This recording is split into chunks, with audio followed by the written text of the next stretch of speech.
Hello all, and welcome into another episode of the Poetry Tavern. I'm your host as always, Charlotte, and this week we're talking to a lovely chap by the name of Ross Wilcock, who is a Glasgow-based poet who focuses on disability and queerness, and is really prevalent sort of like in the poetry scene in Glasgow. So let's just get into it before I waffle on too much and distract from the interview.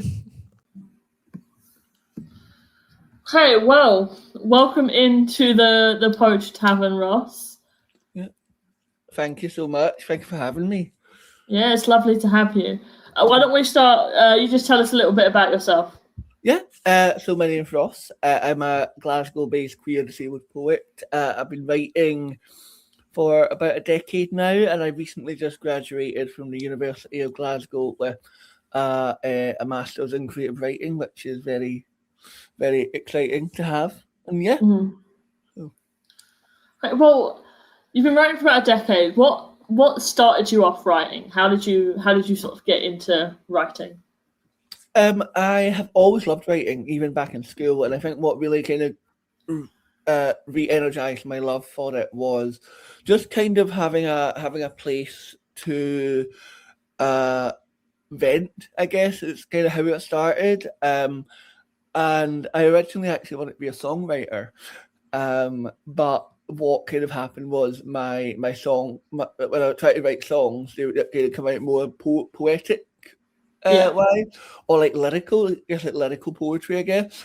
And just one day I was like, you know what, I'm just gonna read this out at an open mic, and the rest is history, you know.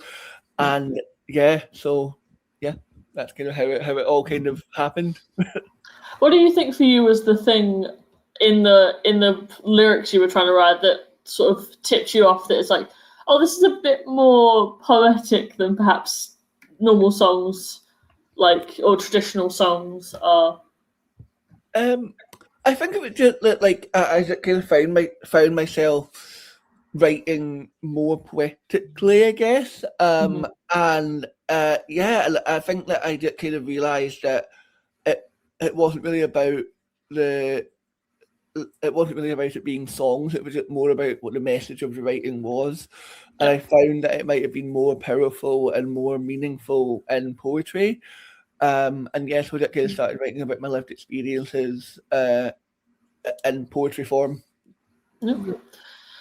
So you've talked about sort of like poetry as a sort of form of venting or self-expression. You run I think it's 2 open mics a month. Yeah. Do you think there's something important about those spaces sort of existing for poets and even just people to come and share? Yeah, you know, I've always really been very much about safe space. What is said in this space kind of stays in that space, you know. And I've had a lot of people. I'm very lucky that a lot of people have actually come to me and expressed how welcomed they felt in those spaces, and how valuable those spaces are for people, especially for those who have maybe never read before, those people who have maybe read poems or read work, because it's not just poetry, it's like all forms of writing, that maybe read stuff that they had never intended on reading, but the way that they felt so much strength from it. So I think those spaces are so incredibly important to have. So yeah. Yeah, I think from my own personal experience writing poetry, you can sort of write it to yourself, and that feels good. But then once you share it with other people, it becomes its own. Yeah, it's very. Yeah, and I'm a big believer in sometimes it's like one action is like the writing of it, but then the next action is like saying it out loud, and it kind of takes it into the universe and sort of takes a little bit of that stress off of you, I guess. You're putting it out there, and it kind of makes it feel like because then you never know. Sometimes your work could resonate with someone else, and and you could be helping someone else without actually knowing it. And I think that's a beautiful thing about not just poetry but all writing. So yeah. I think that is something that I felt when I was younger, that when I started writing, part of my inspiration was I read this thing that made me feel really seen. I want to do that for someone else. Yes, I think that's very much how I feel as well. I feel like I grew up not really reading many points of view from someone that was queer and disabled. Maybe queer, yes, and maybe disabled, yes, but never at the same time. So, and Yeah. I kind of felt like um, if I could help one person, it doesn't matter if it's a million people. If I could even just help one person, like I feel like that's kind of like my job done, and Yeah. so yeah. Do you think you've achieved that yet? You've helped at least one person I with your hope work? so. I hope. I really hope so. That is one of my goals. Is that I hope. But I know that running the open mics have helped a lot of people. I know that Yeah. for definite because I've been told that, and that's something that I hold very dear to me, and it's something that I think is why I keep doing it. Is that I know it helps people, and it helps me Yeah. as well. It helps me as well, obviously. So yeah. Yeah. So you've talked a little bit about like you're a queer disabled like Scottish poet, and it says so on a couple of like your socials and your website. You also describe yourself as an activist. Do you Yeah. think any of these elements inspire what you write about? I mean, obviously you've talked about representation, but do you think it inspires you in other ways? Like it informs your perspective when you write? Yes, definitely. I think that I'm an activist in the terms of like disabled rights and the rights of, but not just disabled rights, but like accessibility and I think that because of the perspective that I have lived in my life, being queer and disabled and being disabled since birth as well, I do think that I've got a lot of sympathy and empathy for other marginalised groups, and I hope everyone does. Like, you shouldn't have to be a marginalised group to feel for others, Yeah. but I do think that there is a big element of that in it. And I feel like I'm someone that feels a lot of empathy for other marginalised groups and community and in communities and things like that. And I think that my writing, I hope, really expresses that. And I I, I guess all you can really do is write your own lived experience and write your own life experience. And really, I just write about what I see, not just about myself, but what I see around me. Yeah. Especially from like a Scottish lens, where not to get political, but kind of the kind of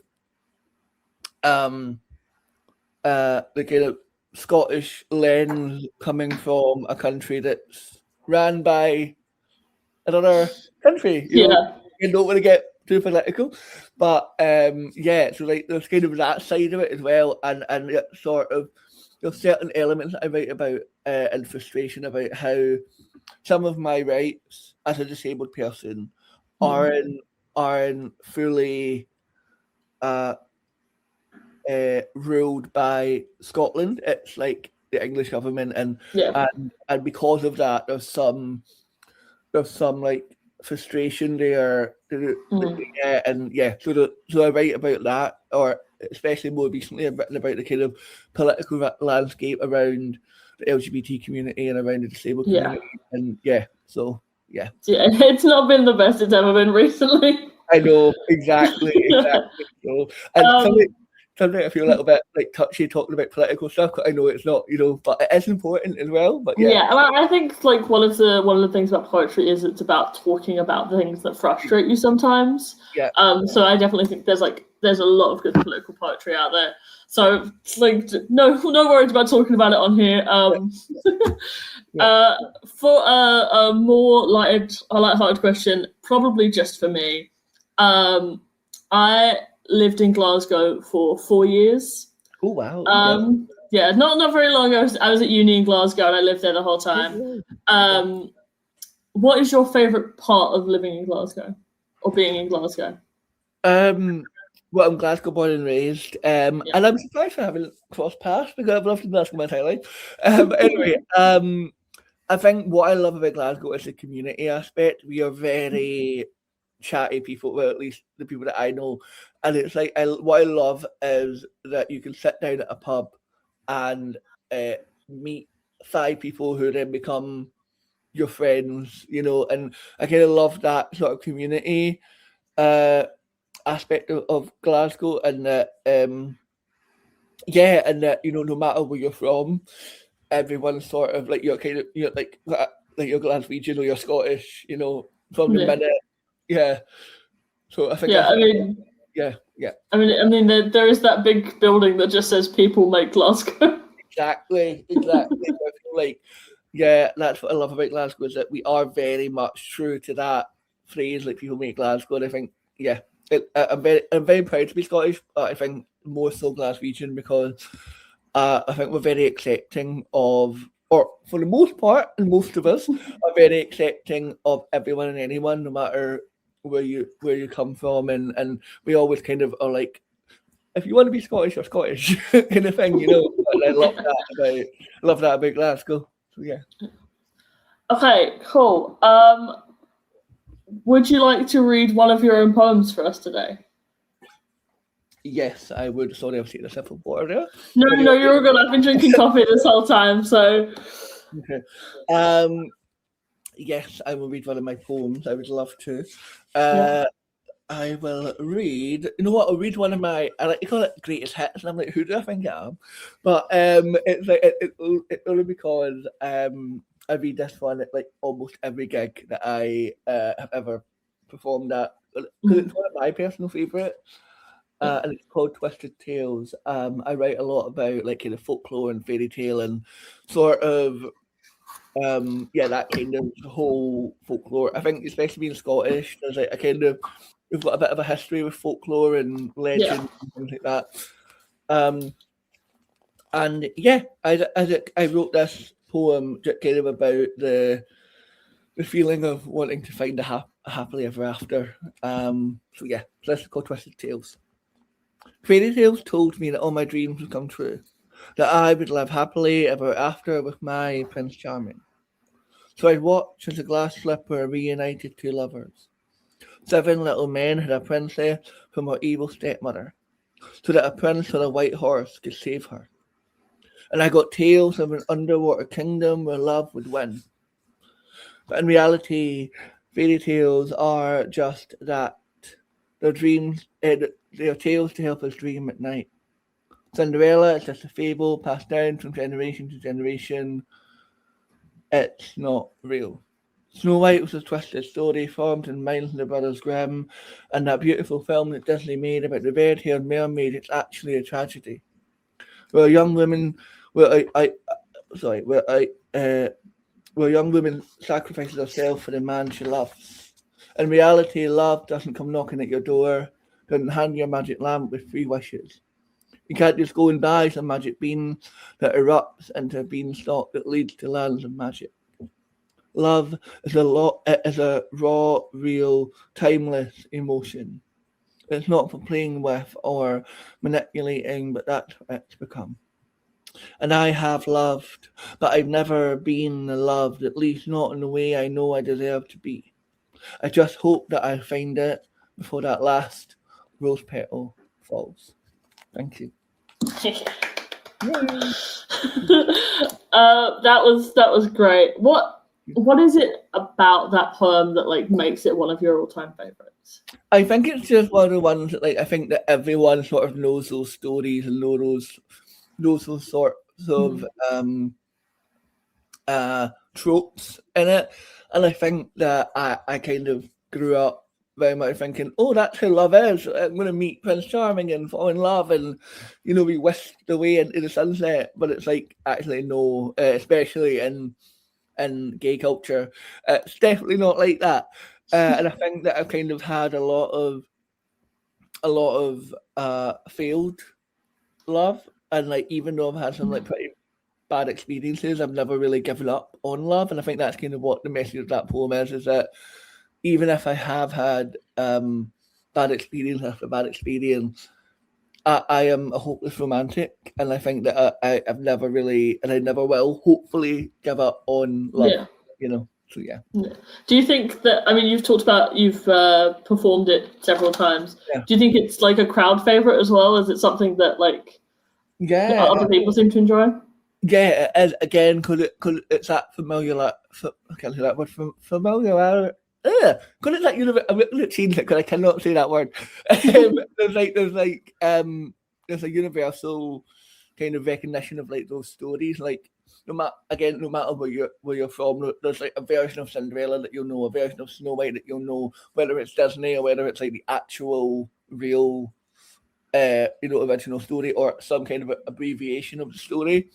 Yeah. And I think that's kind of why. And I also think that everyone has had those kind of failed relationships that you thought was going to be your happily ever after, but it's not. And I think that like also like with the ending being so sort of like that sort of don't ever give up on love kind of thing. I think that's why a lot of people like it because it's kind of it ends hopeful.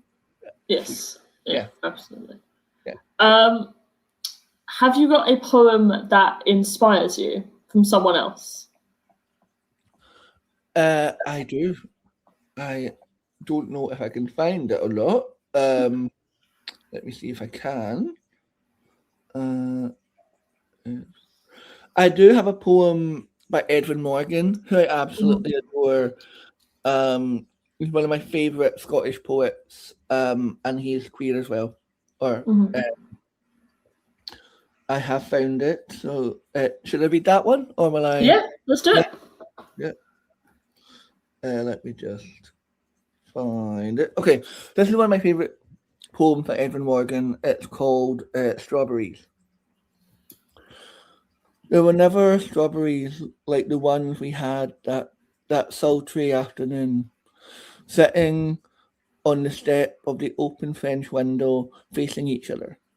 Your knees held in mine, the blue plates in our laps, the strawberries glistening in the hot sunlight. We dipped them in sugar, looking at each other, not hurrying the feast, for one to come the empty plates, laid on the stone together, with the two forks crossed, and I bent towards you, sweet in that air, and my arms abandoned like a child from your eager mouth to taste of strawberries. In my memory, lean back again.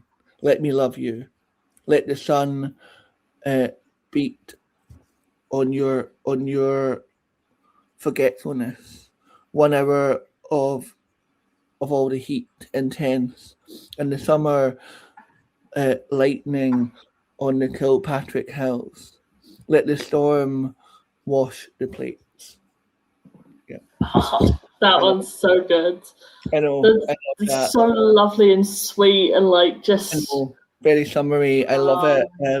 I love Edwin Morgan. I think he's one of those writers that really inspired me to like be so queer in my poetry, and I love it. But also just the way that he describes things, there's like a story, and you can really visually see it in your head, and that's what I love, and that's what I want to do in my poetry as well. Is like really, really allow the audience or the listener or the reader to really picture it in their head. So yeah. Okay, well, just before we'll be on our way, do you have anything coming up that you'd like to talk about to our listeners?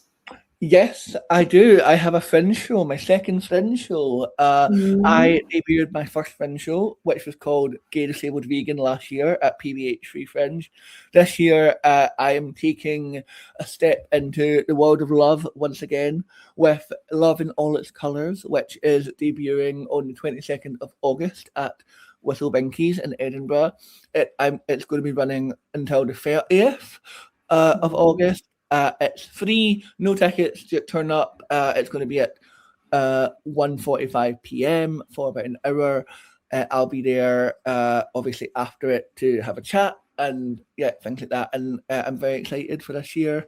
It's my second year in a row, and I'm really grateful to be part of the Free Fringe again. Okay. Well, thank you so much for coming on today, Ross. Well, thank you so much for having me.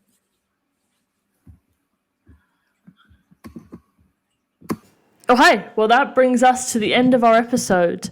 I appreciate everyone coming along for the ride. It was really lovely talking to Ross. All the links and the names of the poems will be in the episode description, as well as a link to his Fringe show. So if you're in the Edinburgh for the Fringe, please go along and support and tell him I sent you. So anyway, I'll see you next episode when we talk to Joel O'Connor.